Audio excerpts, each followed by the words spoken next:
রাজ্যে অত্যাচার আক্রোশের বিরুদ্ধে ধর্ণা কর্মসূচি তৃণমূল কংগ্রেসের। সপ্তাহের শনি রবি ভাষা আন্দোলনের আয়োজন। শনিবারের ডাকপ্রস্ত আন্দোলন প্রতিবাদের পর রবিবার ফের ধর্ণা কর্মসূচির আয়োজন মহিলা তৃণমূল কংগ্রেসের। বক্তব্য রাখলেন মন্ত্রী চন্দ্রিমা ভট্টাচার্য, শশী পাঁচার সহ একাধিক নেতৃত্ব। পড়শি রাজ্যে বাংলার শ্রমিকদের হেনস্থার ঘটনায় শাসক দলকে তুলে ধরা মহিলা তৃণমূল কংগ্রেসের।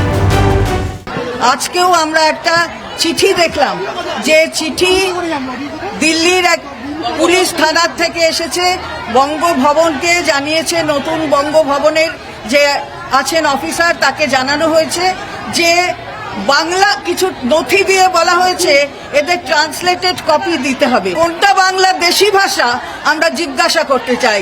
যে অফিসাররা করেছে তাদের চাকরি থেকে বার করে দেওয়া উচিত। বাংলাকে ঘৃণা করে, যারা বাংলার মানুষকে ঘৃণা করে এবং যারা প্রত্যেকবার বাংলা এসে হাত পেতে ভোট ভিক্ষা চায় এবং বাংলার মানুষের ধাক্কা খেয়ে যখন বাড়ি চলে যায় তখন আমাদের উপরে এই ধরনের আঘাত করে। মনে করেন যে আপনারা এইভাবে বাঙালিদের খাটো করার চেষ্টা করবেন, নিচু করার চেষ্টা করবেন, আবার বাংলা অধিকার করার চেষ্টা করবেন, তাহলে জেনে রাখুন যে আপনারা বিফল হবেন। আবারও 2026 সালে বাংলা আপনাদের এই বাংলা ছাড়া করে ছাড়বে। বিজেপি শাসিত রাজ্যগুলিতে লুণ্ঠিত বাংলার সম্মান। বাংলাভাষীদের প্রতি অসম্মানের নিন্দায় সরব মহিলা তৃণমূল কংগ্রেস। প্রতিবাদ মঞ্চ থেকে শাসক দলকে একাধিক ইস্যুতে দোষারোপ দলের। ভিন রাজ্যে কাজ করতে গিয়ে বারবার বাংলা শ্রমিকদের বিপাকে পড়া সম্পূর্ণ বিজেপির ষড়যন্ত্র। এই সন্ত্রাস রুখতে মহিলা তৃণমূল এক আড্ডা। গান্ধী মূর্তির পাদদেশে দুপুর 2টো থেকে বিকেল 5টা পর্যন্ত চলে প্রতিবাদ।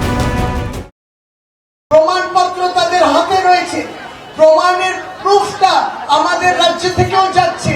তাদের উপরে নিপীড়ন কেবলমাত্র তারা বাংলা বলছেন বলে। আপনার খাদ্য অভ্যাস, আপনি কি পড়বেন কি। যতদিন ভিন রাজ্যে বাংলার পরিযায়ী শ্রমিকরা হেনস্থার শিকার হবেন ততদিন বাংলার অস্মিতা রক্ষার লড়াই চলবে।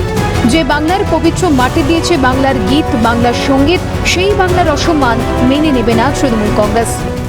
বাংলা ভাষা সন্ত্রাস মানছি না, এই দাবি তৃণমূল মহিলা কংগ্রেসের তরফ থেকে করা হলো এই ধর্ণা মঞ্চ থেকে। একই সঙ্গে এক নয়া কর্মসূচি দেওয়া হলো একেবারে বিজেপি সরকারের বিরুদ্ধে। নেত্রী চন্দ্রিমা ভট্টাচার্য তিনি বলছেন বাংলাটা বাংলাভাষীদের, বাংলা ভাষীদের। জনি মণ্ডলের সঙ্গে রাজা সাহা, ক্যালকাটা নিউজ, কলকাতা।